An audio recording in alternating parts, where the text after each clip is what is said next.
Welcome, welcome.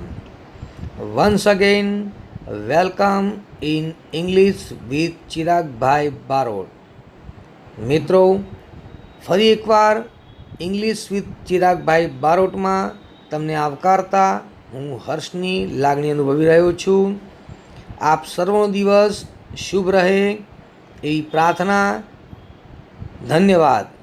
તો મિત્રો, હવે આપણે આગળ આપણો નવો એકમ શરૂ કરીશું.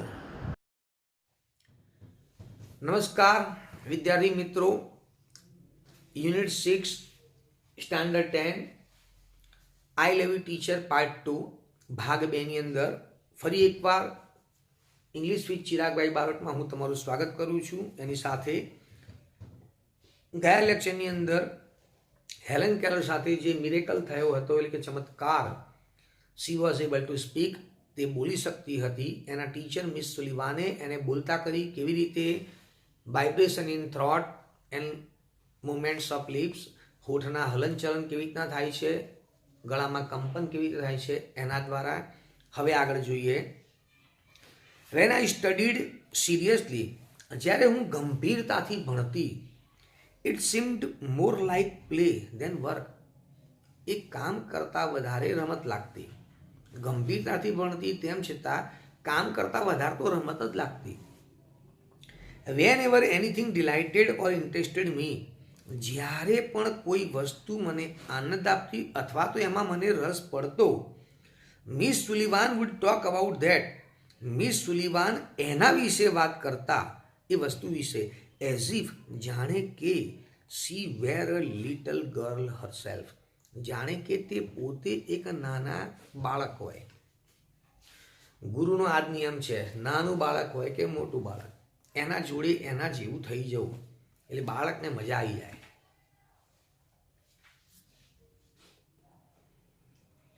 શી ટોટ સબ્જેક્ટ્સ લાઇક સાયન્સ, વિજ્ઞાન જેવા વિષયો તે ભણાવતી, પણ કેવી રીતે? By making it so interesting, એ વિષય એટલો રસપ્રદ બનાવીને ભણાવતા, ધેટ આઈ રિમેમ્બર્ડ એવરીથિંગ, કે મને દરેક વસ્તુ યાદ રહી જતું.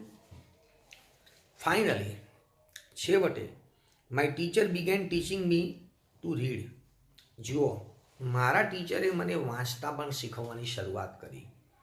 બોલતા તો શીખી ગઈ, હવે વાંચતા, હાઉ ટુ રીડ, વાંચતા શીખવવાની શરૂઆત કરી.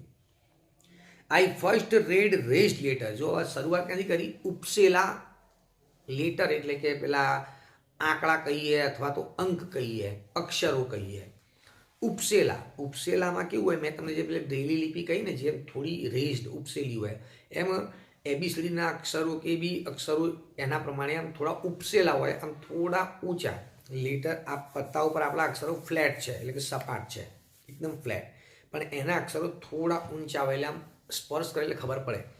જસ્ટ લાઈક ટાઈપરાઇટર, એની વાત આપણે પાછળથી કરીશું, તમને ખ્યાલ આવશે. પણ ઉપસેલા અક્ષરો, શરૂઆત ઉપસેલા અક્ષરોથી, and later on read with Braille, અને પછીથી બ્રેલી એ પણ વાંચી. આઈ લર્ન ટુ રાઇટ, હું લખતા શીખી, વિથ બોથ, બંને, ordinary as well as બ્રેલી typewriter, સામાન્ય લખાણ બી લખતા શીખી અને ટાઈપરાઇટર ઉપર બી લખતા શીખી. સર, આપણે ઘણા લોકો જે ટાઈપરાઇટર ઉપર આમ ટાઈપ કરતા હોય ફટાફટ, અથવા તો કમ્પ્યુટર ઉપર, તો એમનો હાથ ત્યાં, આ બે આંગળી જોઈ તમે, આ બે આંગળી, તમે જ્યારે ટાઈપરાઇટર ઉપર, કીબોર્ડ ઉપર બેસો, એમાં ટાઈપરાઇટર હોય કે કમ્પ્યુટર હોય, એમાં ASDFG, બરાબર, એમાં જે આ આંગળી તમે જ્યાં મૂકો છો ને, ત્યાં આગળ એક નાની લીટી હોય, જેને તમે સ્પર્શ કરો ને તમને ખબર પડે કે હા અહીંયા ટેકરો છે. એ તમારા સેન્સ માટે હોય, કે તમે હાથ મૂકો તમને ખબર પડે કે મારી આંગળી તો આ બે આંગળીથી ટાઈપરાઇટર કે કોઈ પણ વસ્તુ તમને ખબર પડે કે મારે મેં હાથ મૂક્યો છે પરફેક્ટ છે કે નહીં. ખાલી આંગળીને આમ કોઈ તમને કહે નહીં, પણ એ કી ઉપર એ જે શબ્દ છે એના ઉપર આમ ટચ કરો એટલે તમે જોઈ લેજો ધારીને, કીબોર્ડ જે છે ને એના ઉપર સેમિકોલન LKJH, એચના બાજુમાં એચના બાજુમાં અને ASDFG જીના બાજુમાં જે લેટર હોય છે ને, જે કી વર્ડ, એના ઉપર આમ લાઈન હશે, એટલે તમે આમ ટચ કરશો તો તમને ખબર પડશે કે હા આંગળી ત્યાં રહેવી જોઈએ, તો ખોટું ટાઈપ ના થાય. ધડાધડ ટાઈપ કરતા હોય ને આંખો બંધ કરી તોય. તો આ ટાઈપરાઇટર ઉપર પણ લખતા શીખી. I was well on my path to becoming a well educated person. Sorry, I was well on my path to becoming a well educated person. એક વેલ એજ્યુકેટેડ પર્સન, એક સુશિક્ષિત વ્યક્તિ બનવા માટે હું મારા રસ્તા પર પરફેક્ટ એટલે કે યોગ્ય હતી. I was provided all the possible opportunities. મને શક્ય એવી બધી જ ઓપોર્ચ્યુનિટીઝ એટલે તકો આપવામાં આવતી હતી, પૂરી પાડવામાં આવતી હતી. પ્રોવાઈડ એટલે પૂરી પાડવી. ટુ ડેવલપ માય એબિલિટીઝ, મારી ક્ષમતાઓનો વિકાસ કરવા માટે. And I made the maximum use of them, અને હું એનો વધારેમાં વધારે ઉપયોગ કરતી હતી. I developed a great confidence, મેં અત્યંત આત્મવિશ્વાસ ઉત્પન્ન કર્યો એટલે કે વિકસાવ્યો. And I even visited the President Cleveland at White House. મેં મારો અત્યંત આત્મવિશ્વાસ વિકસાવ્યો અને મેં વ્હાઇટ હાઉસ, નામ સાંભળ્યું છે, અમેરિકામાં છે, વ્હાઇટ હાઉસમાં ક્લેવલેન્ડમાં પ્રેસિડેન્ટ ત્યાંના પ્રમુખની મુલાકાત પણ લીધી. પ્રેસિડેન્ટને મળી આવી. બોલો. ઇન 1890, 1890માં, at the age of about 10 વર્ષની ઉંમરે, I move to Perkins Institute. હું પર્કિન્સ ઇન્સ્ટિટ્યૂટમાં ગઈ. Here my teacher Ann Sullivan continued to teach me. અહીં મારા શિક્ષિકા એન સુલિવાન મને સતત ભણાવતા, શીખવતા.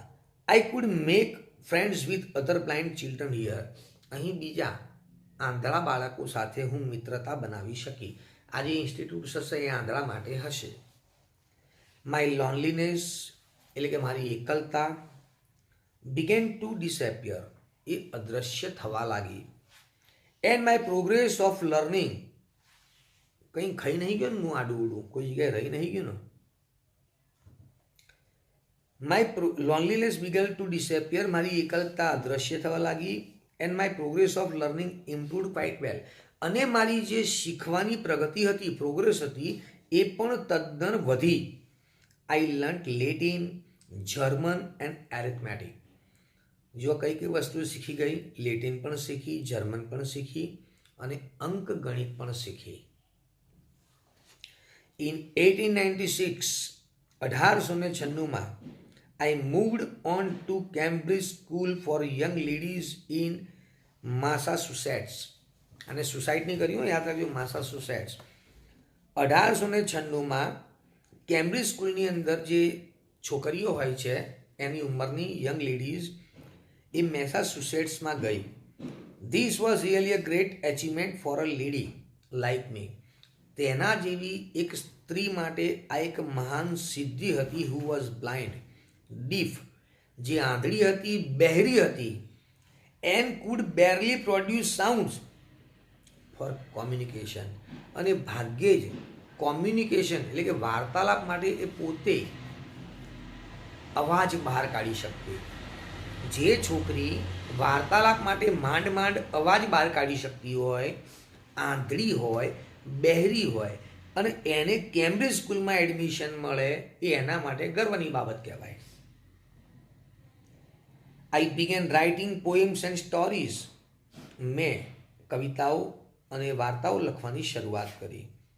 શોર્ટલી બિફોર માય એક્ઝામિનેશન, મારી પરીક્ષાના ટૂંક સમય પહેલાં, આઈ લોસ્ટ માય ફાધર, મેં મારા પિતાને ગુમાવ્યા, મતલબ કે એના પિતાજી મૃત્યુ પામ્યા.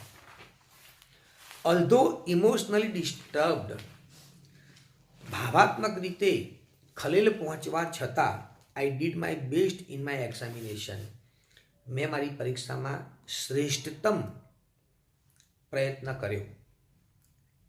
My teacher could not accompany me to the examination hall, મારા શિક્ષિકા પરીક્ષા ખંડમાં મારી સાથે આવી શક્યા નહોતા. એ તો સ્વાભાવિક છે, ના આવી શકે. મને તમારે કોઈ પરીક્ષા ખંડમાં લઈ જાય? કદી ના લઈ જાય.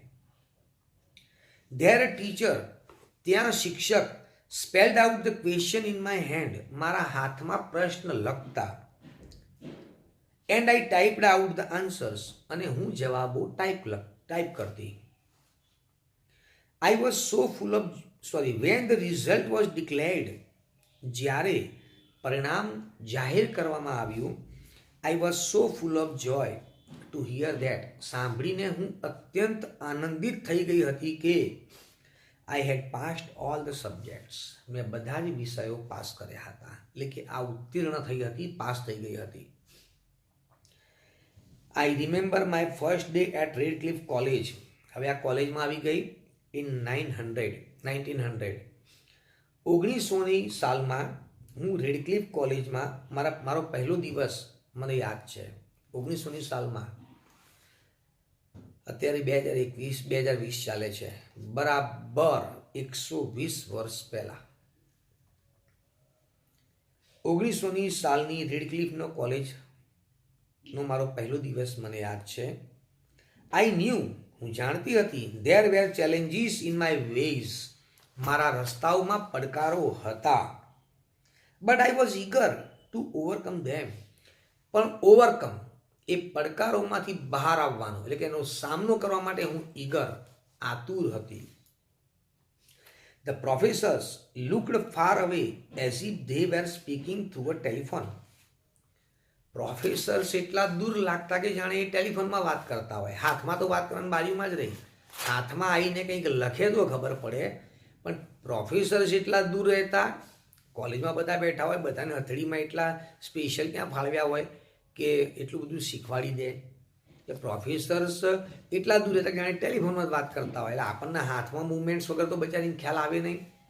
તેમ છતાં શું કહે છે, the lectures were spelled into my palm, જે લેક્ચરો હોય ને એ મારી હથેળીની અંદર લખવામાં આવતા. હવે હું એના કીધું કે હું લેક્ચર પ્રોફેસર બોલતા, હું સાંભળતો, હું લખતો, તેમ છતાં પણ હું ચૂકી જતો. તો આની હથેળીમાં લખેલું, તો આ હથેળીમાં લખતા ના આ બાજુ કઈ રીતના લખે તો મેળ ખાય નહીં. તો શું કહે છે, એ લેક્ચર લખાતા એઝ રેપિડલી એટલે ઝડપથી, એઝ રેપિડલી એઝ પોસિબલ, બની શકે એટલા ફાસ્ટ, ઝડપથી એ આખા લેક્ચરો મારી હથેળીમાં લખવામાં આવતા. I would note down whatever I remembered when I went back home, જ્યારે હું ઘરે પાછી આવતી, મને જે પણ યાદ રહેતું, હું એની નોંધ કરી લેતી. Here I began to write about my life, અહીં મેં મારા જીવન વિશે લખવાની શરૂઆત કરી. I wrote the story both in Braille and on a normal typewriter, એણે જે લખી આખી વાત એણે બ્રેલી લિપિમાં પણ લખી અને સામાન્ય ટાઈપરાઇટર પણ ઉપર બી એણે લખી વાર્તા.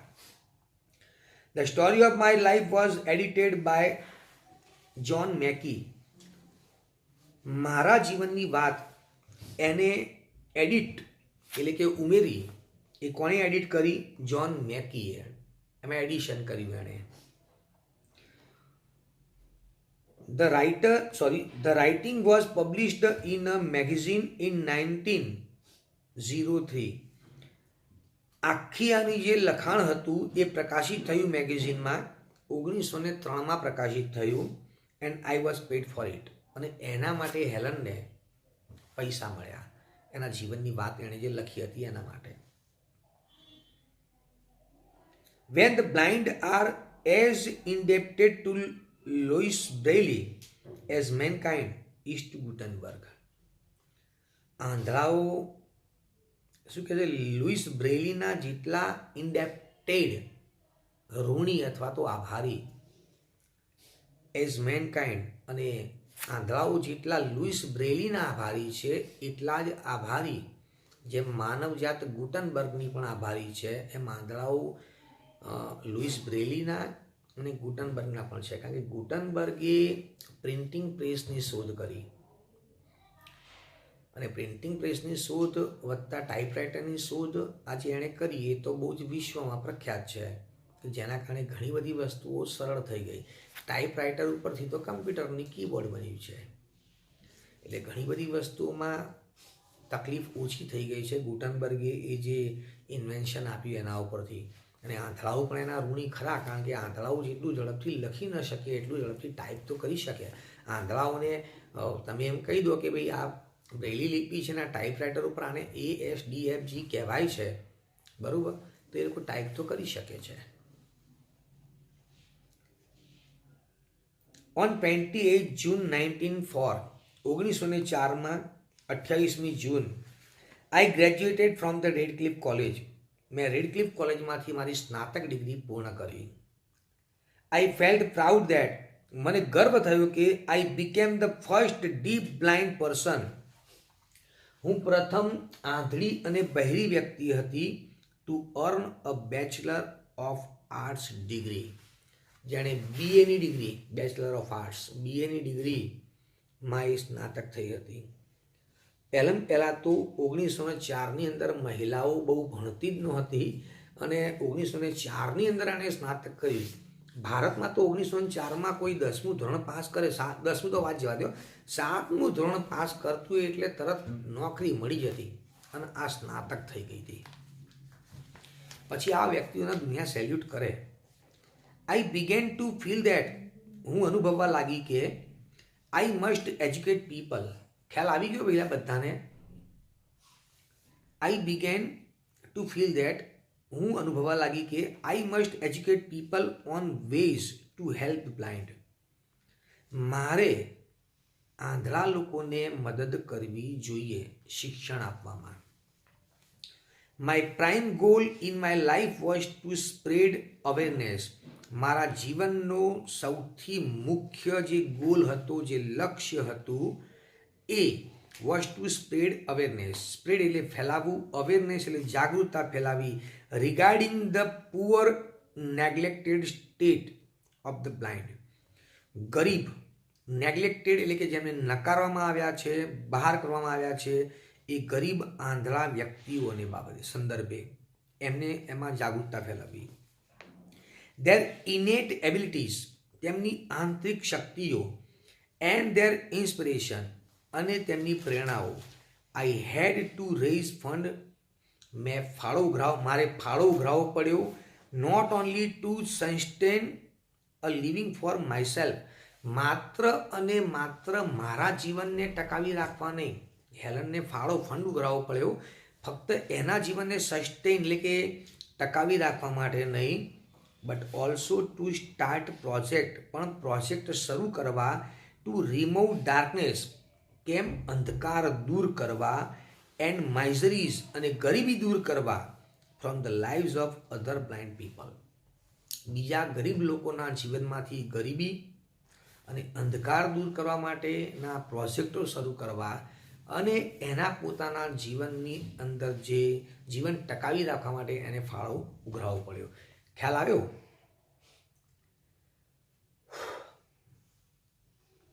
આઈ સ્ટ્રોંગલી ફીલ ધેટ, હું અત્યંત માનતી હતી કે I must give the other, મારે બીજાઓને પણ આપવું જોઈએ, what I had gain from my teacher Anne, મેં મારા શિક્ષિકા એન પાસેથી જે મેળવ્યું છે એ મારે અધર્સ, બીજાને પણ આપવું જોઈએ, એવું હું સ્ટ્રોંગલી માનતી હતી. ધેન કેમ a dark cloud in my sky, પછી મારા સ્કાય એટલે કે જીવનરૂપી આકાશમાં એક કાળું વાદળ આવ્યું. I was deeply કન્સર્ન્ડ about that, મને એનો અત્યંત કન્સર્ન્ડ, મને એની અત્યંત ચિંતા થઈ હતી. My teacher's eyesight was worsening day by day, worsening એટલે નબળી બનવી. મારા શિક્ષિકાની જે આઈસાઇટ, આંખની દ્રષ્ટિ હતી, એ દિવસે દિવસે નબળી પડતી જતી હતી. એઝ અ રિઝલ્ટ, જેના પરિણામે she could not see clearly, મારા શિક્ષિકા સ્પષ્ટપણે જોઈ શકતા નહોતા. શી વોઝ બ્રેવ, અરે તેણી બહાદુર હતા. Enough to fight against Har problem, મારી શિક્ષિકા હર પ્રોબ્લેમ, તેમની સમસ્યા સામે લડવા બહાદુર હતા. બટ આઈ વોઝ સોરી, પણ હું પોતે દિલગીર હતી, because she did not heed to her problem of her eyes. Heed એટલે દરકાર આપવી, પરંતુ તે તેમની આંખોની દ્રષ્ટિની સમસ્યા સામે હીડ દરકાર કરતા નહોતા. ઇન્સ્ટેડ, અને તેના બદલે શી કન્ટિન્યુ ટુ હેલ્પ મી, તે સતત મને મદદ કરતા. એટ લાસ્ટ, અંતે, my teacher lost her eyesight completely. મારી શિક્ષિકાએ તેમની આંખની દ્રષ્ટિ સંપૂર્ણપણે ગુમાવી દીધી. એન બીકેમ બ્લાઇન્ડ, અને તેણી પોતે અંધ બની ગયા. બાય ધ યર 1935, 1935ના વર્ષ સુધીમાં મારા શિક્ષિકા સંપૂર્ણ અંધ બન્યા. શી સેક્રિફાઈસ્ડ હર આઈસાઇટ ફોર મી, તેણીએ મારા માટે તેમની દ્રષ્ટિનું બલિદાન આપ્યું. What a great sacrifice it was, તે કેટલું મહાન બલિદાન હતું.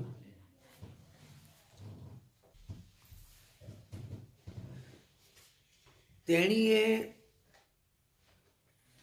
શી sacrifice her eyesight for me, તેણીએ મારા માટે તેમની આંખનું બલિદાન આપી દીધું. What a great sacrifice it was, કેટલું મહાન બલિદાન હતું એ.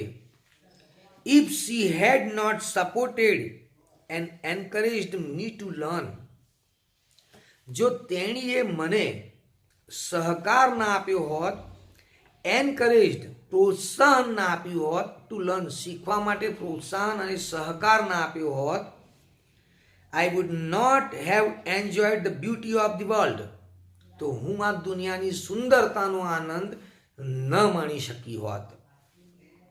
આઈ cannot think myself apart, હું મારી જાતને myself apart from her, મારી જાતને હર તેણીથી અપાર્ટ અલગ માનતી જ નથી. હું મારી જાતને તેણીથી અલગ માનતી જ નથી.